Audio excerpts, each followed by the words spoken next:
Section breaks are used so that you can change the layout for a page or group of pages in your document. For example, if you separate the chapters in a book document, you can begin page numbering each chapter with the number 1. Or you might want to lay out part of your document as columns, more than one column, 2 columns, or 3 columns. Or you might want to create different headers and footers for different sections of your document. If we take a look at the Page Layout tab, under Breaks, we'll find different kinds of section breaks. A next page break, a continuous page break, an even break, and an odd break. The next page break inserts a section break and then starts the next section on a new page. So this type of section break is especially useful for starting new chapters in a document. We actually want to do that right here because we have part 3 of our handbook ending and want to have a break before part 4. So we're going to insert a next page break, and now part 4 begins on a new page. The second kind of break, a continuous section break, inserts a section break and then starts a section right on the same page. So we don't break and go to a new page, new section, but same page.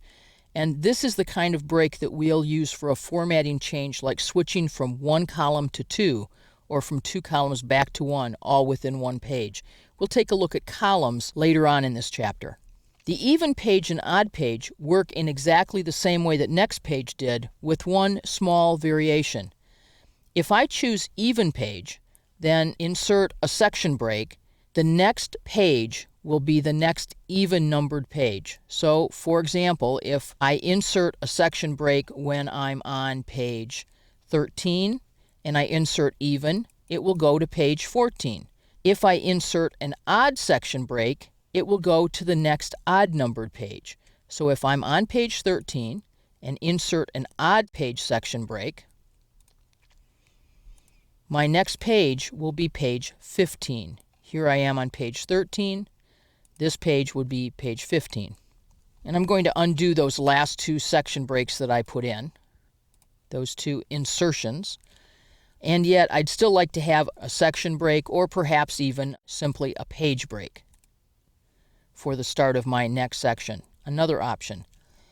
When I insert a page break like I just did, this section of the document will have exactly the same formatting as all the parts that surround it. But when I insert a section break, I have the opportunity to put in different formatting.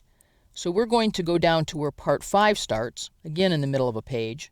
We're going to say, let's insert here a section break that's a next page section break. Now I have 2 different sections, one section here, one section here. The formatting that can be different in a section of a document includes margins, paper size or orientation, headers and footers, the number of columns that are in that part of the document, page numbering, line numbering, and footnotes and endnotes can start over again in a new section. So let's take a look, for example, at changing the orientation for this section of the document.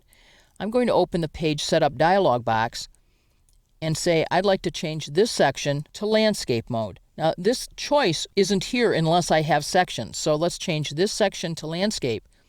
And you'll notice this part of the document is in portrait, this part of the document the paper's turned sideways. So if I have a couple of pages in a document with large tables that I want to place, putting in a section break allows me then to change to a different orientation.